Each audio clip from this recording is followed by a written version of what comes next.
eu venho no direito também de provocar a Irene aqui, né? Primeiro, a alegria de a gente estar aqui com vocês e nesse fórum, nessa temática tão importante. A Irene, ela dentro desse mesmo tema, né, da questão da agroecologia e agricultura familiar, mas o papel do Estado é nessa linha. E ela disse para eu focar mais na questão do papel do Estado, mas nunca deixa de entrar, né, no todo, na verdade. Saudar aqui também, né, o próprio Instituto Federal, e o professor Eli, e o João Batista, o Carlos, tem mais aqui, os professores que abraçaram essa causa que é tão importante. Que infelizmente ainda eu acho que é minoria, assim como lá na UFV, a minoria, Universidade Federal de Viçosa, nas universidades, e às vezes alguns recentes, mas que no todo, né, é muito mais forte ainda a presença das universidades, a influência da Revolução Verde, o aparato da Revolução Verde, as grandes universidades e tudo, né? Então, infelizmente, mas sem sombra de dúvida, nos últimos anos, houve uma acelerada, né? Acho que houve um acelerado de mais lideranças, mais pessoas da sociedade e do movimento, né? Mas vamos rápido, porque parece que depois tem uma abertura para... Não?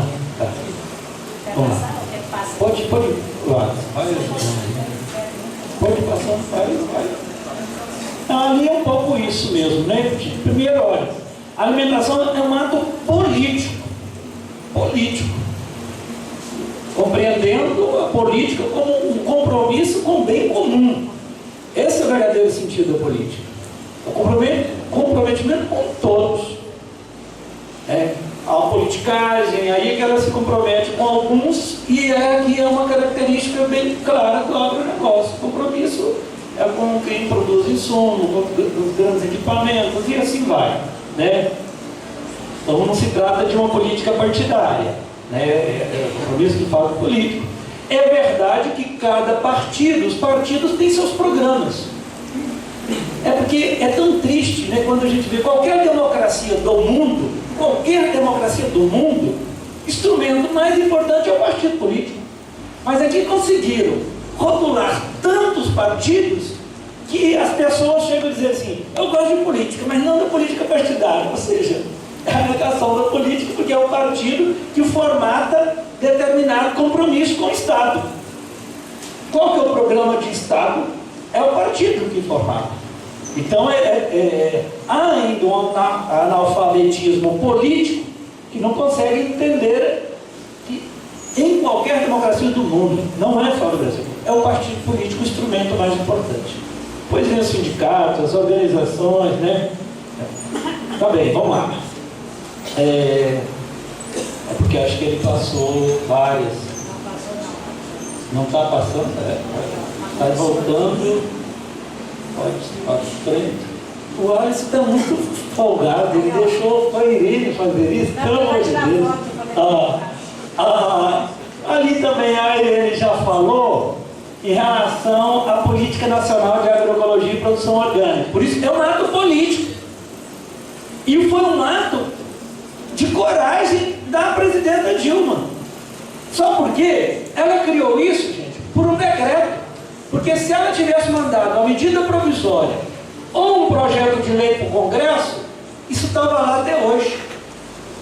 Então, como o decreto é um ato do Executivo exclusivo, ela cria a Política Nacional de Agroecologia e Produção Orgânica, e daí o desdobramento do Plano Nacional de Agroecologia e Produção Orgânica, e a Irene colocou debaixo do braço o Pronara, e até hoje não soltou esse Pronara, que é o Programa Nacional de Redução do Agrotóxico. Eu falei que ia provocar. Saudade da Cátia Abreu. Então olha para você ver, olha a próxima lâmina para você ver. Não, é verdade, é a questão da mulher, gente. O papel da mulher, ele é fundamental, porque traz para a agricultura resgata, na verdade, um jeito de relacionar. Porque se no agronegócio a terra é uma mera mercadoria, a relação nossa com a terra a clareza, a concepção, eu não vou falar o nome do outro Papa, porque eu sei que falou o nome, preciso falar o nome do Francisco. O Francisco, ele traz na encíclica, Laudato Si, ele fala assim, nós temos que cuidar da casa comum. E reafirma o saber dos nossos irmãos, nossos parentes indígenas. A terra é nossa mãe. A terra é nossa mãe. Então, olha para você ver como que muda. Uma coisa é a terra como mercadoria. Outra coisa é a relação da terra com a nossa mãe. Uma mãe que nos alimenta, que nos sustenta, que alimenta essa geração, mas que tem que continuar saudável, fértil, para gerar e alimentar as gerações daqui a 10, 100, 50, daqui a 100 anos. Então é uma relação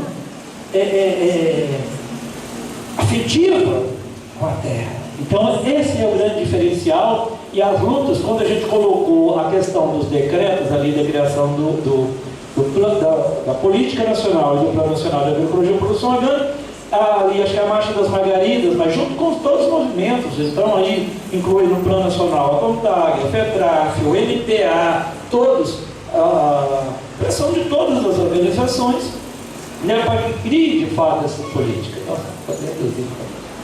Sem feminismo não há agroecologia. E concordo plenamente também com a conclusão da Irene, né? Sem democracia não há. Podemos ir. Ali é mais a diversidade, embora você já veja a pressão ali do grande trator ali, né? Mas é mais para a gente conseguir enxergar esse cenário. Nós podemos ir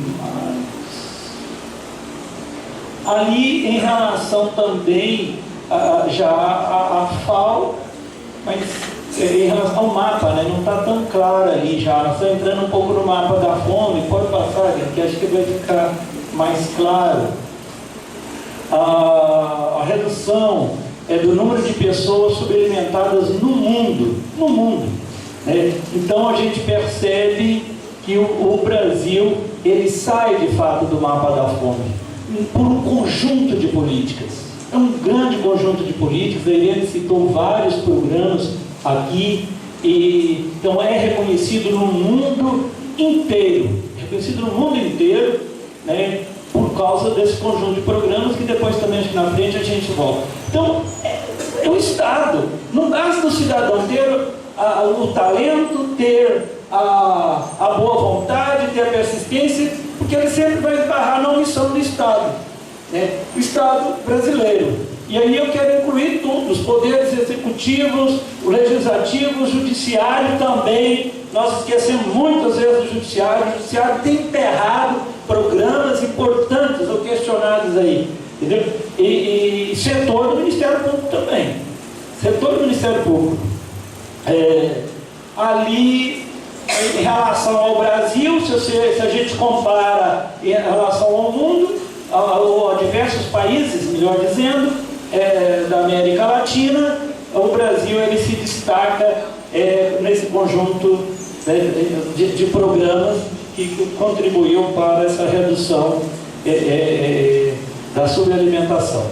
Eu vou rápido, porque de repente sobra mais tempo para a gente fazer uma análise talvez mais política. Ainda o Brasil em relação ao mundo e a outros países, o percentual, né, da subalimentação, menos 82, depois vem a Indonésia. Então, infelizmente, em alguns países, a miséria, a indigência ainda castiga milhões de pessoas. Que acho que a gente também tem que ter esse olhar, tem que ter um olhar além fronteira, né?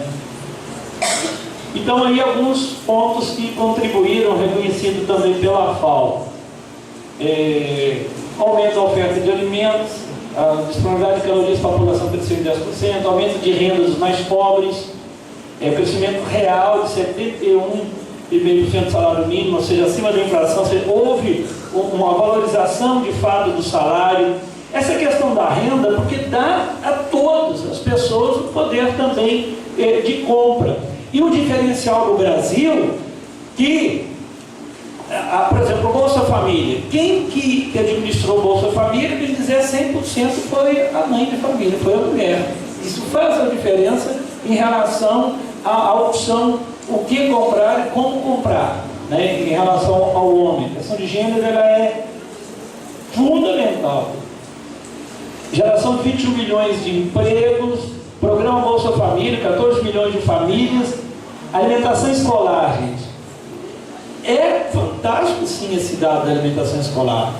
São 43 milhões, né, crianças e jovens que tem. É um valor ainda pequeno? Mas nenhum. Quem é Inglaterra, Estados Unidos, Paulo, que tem uma alimentação escolar, ela é universal. O estudante tem que declarar que ele não tem condições. Então, 43 milhões de crianças e jovens. É mais do que a população da Argentina. Toda a população da Argentina. Toda a população, que acho que tem em torno de 40 milhões de população argentina. Governança, transparência e participação da sociedade, com a recriação do Conselho Nacional de Segurança Alimentar e Nutricional. Então, essa participação da sociedade, ela é chave. E nos últimos anos, foram dadas as condições para que a sociedade participasse. Eram as conferências municipais, conferências estaduais, nacional, hotel, viagem, alimentação. Houve um investimento, criou condições, né, de avançar nessa participação da sociedade.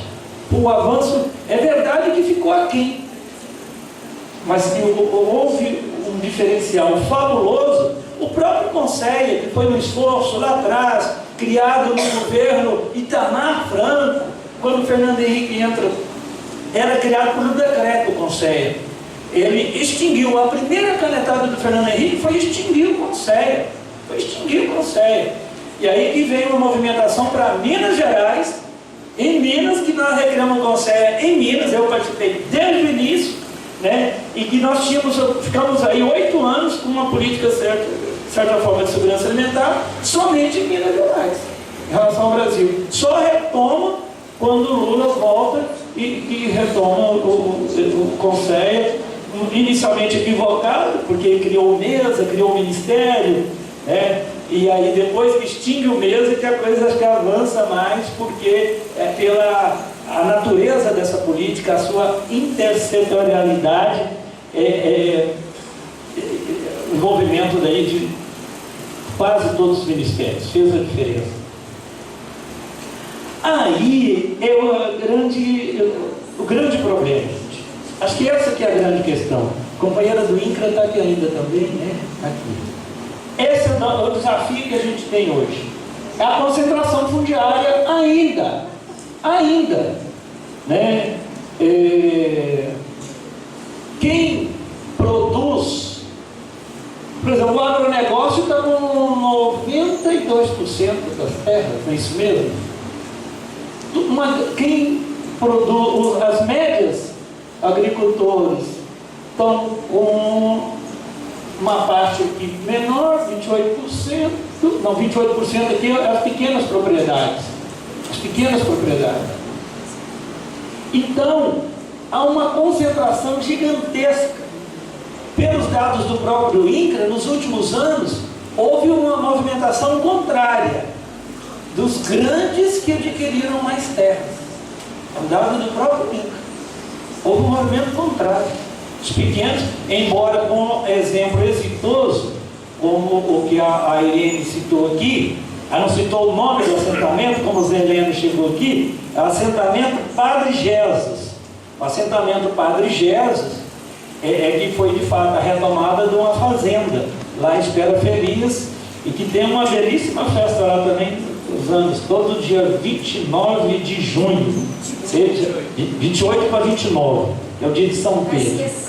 28 para 29. Então, é um grande problema, essa questão da terra, ela ser tratada como mercadoria, a grande concentração das terras, a dificuldade que é crescente, porque o que está matando de quilombolas e de indígenas é uma coisa absurda. Onde tem, por isso que eu falei da questão do judiciário. O judiciário, tem um setor do judiciário que ele está criminalizando as organizações. Onde tem um grupo que se organiza para fazer valer o seu direito, para que a Constituição seja cumprida, tem juízes que estão enquadrando esses trabalhadores como pertencentes a uma organização criminosa. É um absurdo o que está acontecendo, porque nós, a maioria desse cacete de prefeitos no executivo, no legislativo, e não consegue enxergar o judiciário, não consegue. E o Lula foi muito generoso, quando ele falou que o judiciário está acovardando. Não é só acovardando. O judiciário, o setor do judiciário, eles são operador do golpe, operador da criminalização, gente, da criminalização. É um absurdo. Nós temos trabalhadores lutando pela terra que estão presos, gente, presos. E olha, o trabalhador, no caso do Valdir, do Luiz, Valdir está preso em Goiânia, o Luiz lá em Rio Verde, tudo em Goiás, mas tem também, nós temos problema no Paraná, no caso do Valdir, o professor tem um mestrado, não é porque ele seria diferente, mas ele estava ajudando a fazer a desocupação lá na usina Santa Helena, ajudando, mediando. Eles chamam para prestar depoimento e prende. Não tem nada, não tem inquérito, não tem nada, e as pessoas.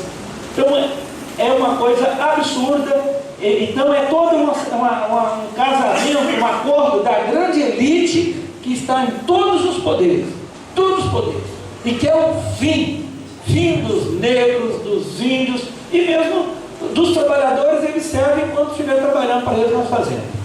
Tá bem. Continua concentrando aí. Aqui tem um dado que vem também: 6 milhões de hectares passaram para as mãos dos grandes proprietários. Entendeu? Então não é à toa que agora, nesse governo interino, está querendo mudar de qualquer forma a titulação para os assentamentos. Por que a titulação dos assentamentos? Porque aí eles vão poder arrendar a terra dos índios, vão poder pegar a terra, inclusive dos assentados. Eles querem de volta essas terras. Que eles vão ter condições de produzir, essa que é a ofensiva agora dos ruralistas. É sempre da riqueza. Podemos passar. Ser e demais influências climáticas, essa é a causa da fome e da pobreza.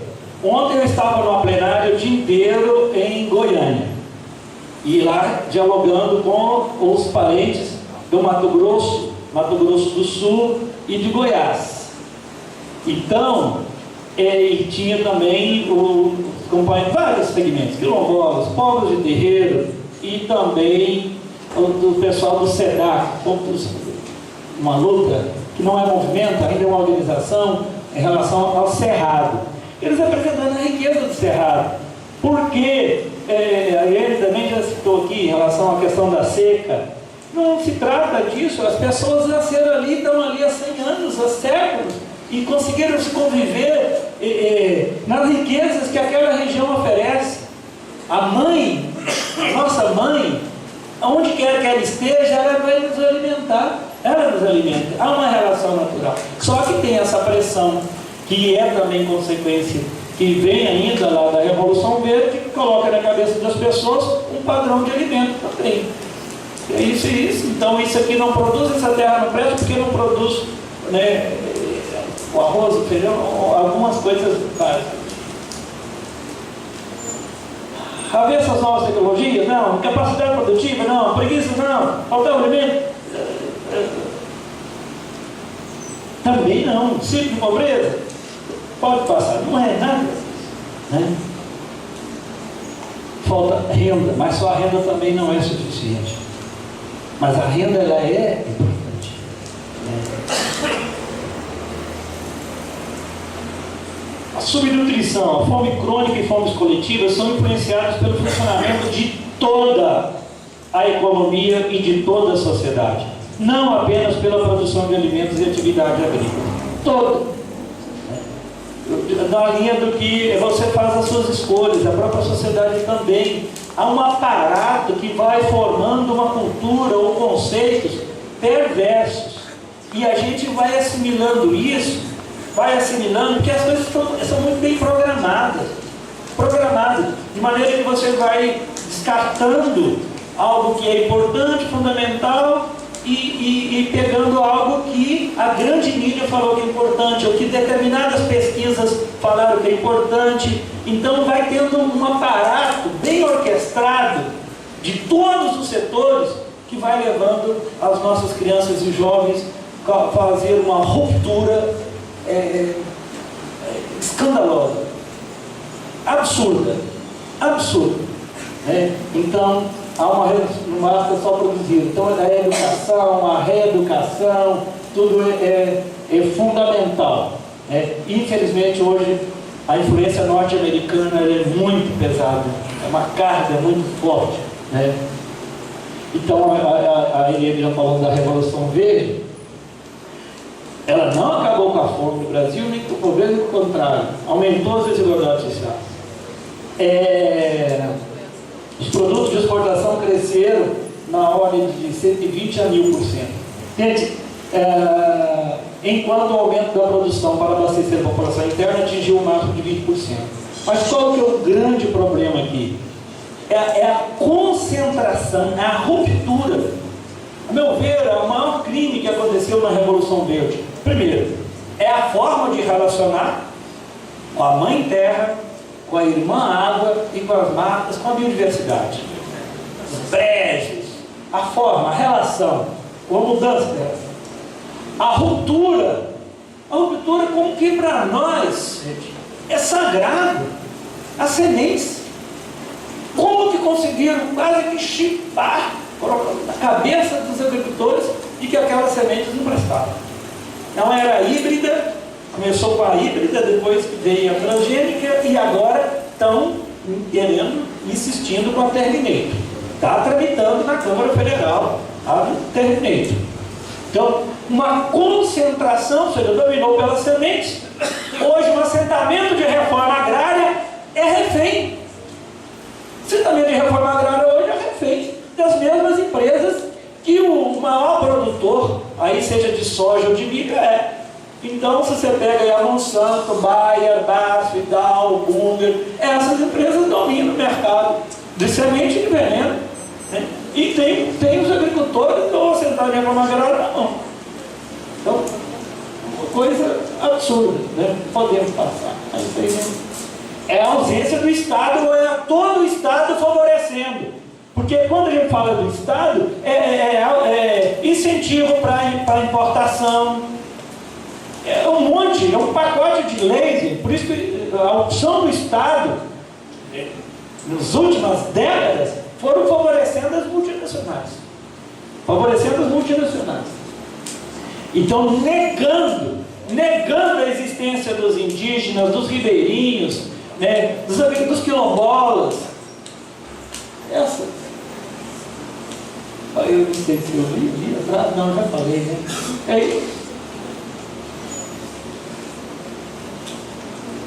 Então, parte então da premissa de que se torna crucial oferecer condições mínimas que permitam aumentar os graus de liberdade e as estruturas de ascensão social por parte da população mais pobre. Acho que o empoderamento do nosso povo, das mulheres, dos indígenas, quilombolas, de todo o nosso povo.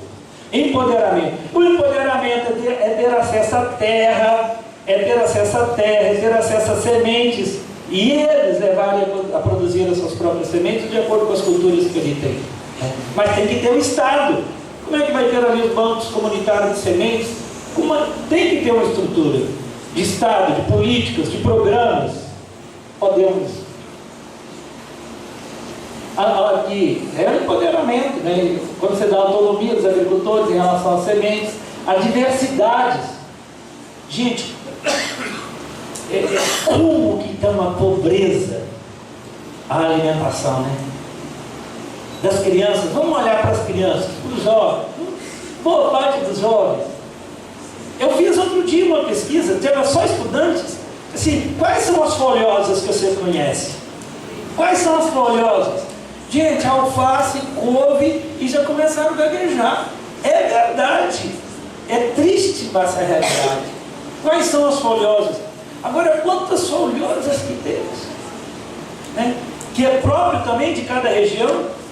Né? Mesmo em Minas Gerais, aqui, quem que não é mineiro aqui? Fora de Minas, é uma turminha boa aqui no Paraná. Porque essa riqueza do Brasil, ela é bem diversificada também, em cada região. Você vai para o norte, nordeste, né? Mas é uma riqueza fabulosa. E, às vezes, a pessoa vai comprar alface ou determinado de almeirão, ele tem que comprar semente.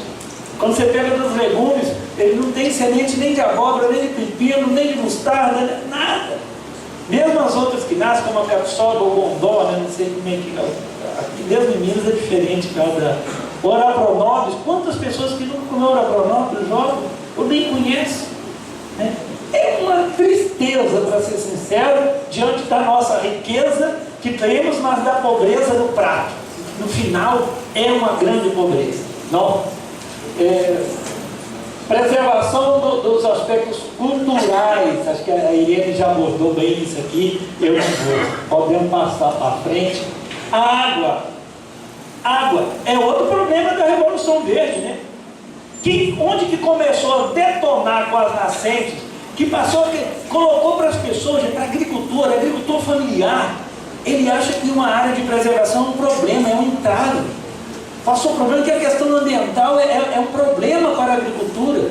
Tentou criar, que são coisas divergentes. Esse é o conceito de muitos. É um grande problema. Então a gente não conseguiu ter essa convicção da importância da água como alimento e para toda a alimentação como um todo, a preservação. E nós estamos lutando, viu? Tem uma PEC que é de minha autoria e do Paulo Pimenta, mesmo nessa conjuntura, de colocar o acesso à água e o acesso à terra enquanto direito humano. Foi um milagre a gente conseguir assinaturas ali para a gente ter uma PEC tramitando. Em relação à água, é mais tranquilo. Mas não foi fácil ter as assinaturas para ter o acesso à terra enquanto direito humano e ir para a Constituição Federal. É uma grande... O direito humano à alimentação é algo recente. Já foi no governo Lula, né? Pro na nossa Constituição que o acesso ao alimento é o direito humano.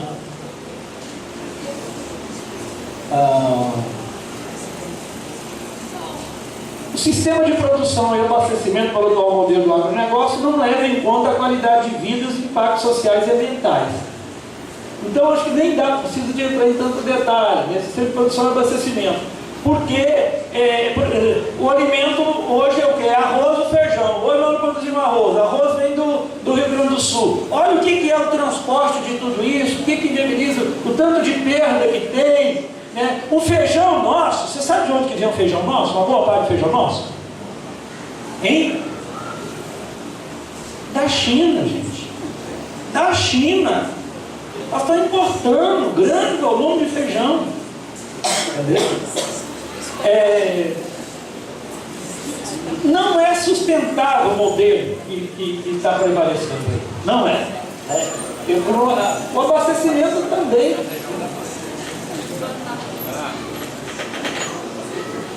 Então não podemos. Isso aqui também, Irene, acho que ela colocou bem claro em relação quando ela fala agronegócio, agricultura. Então, você risca essa questão do alimento enquanto mercadoria. Ele faz parte, há uma interação, há um afeto, né? Acho que essa é a diferença da agroecologia e como que o papel do Estado também tem que contribuir. Então depende que o certo vá desde a educação, né? Mas vamos para frente. Não, esse é importante, esse quadro, porque ele mostra que não só alimento, não só a terra é mercadoria, o alimento mercadoria, mas também a força de trabalho é uma mera mercadoria. Então, o trabalho análogo a escravo, você já viu o trabalho análogo a escravo, com quem produz aí, na produção agroecológica?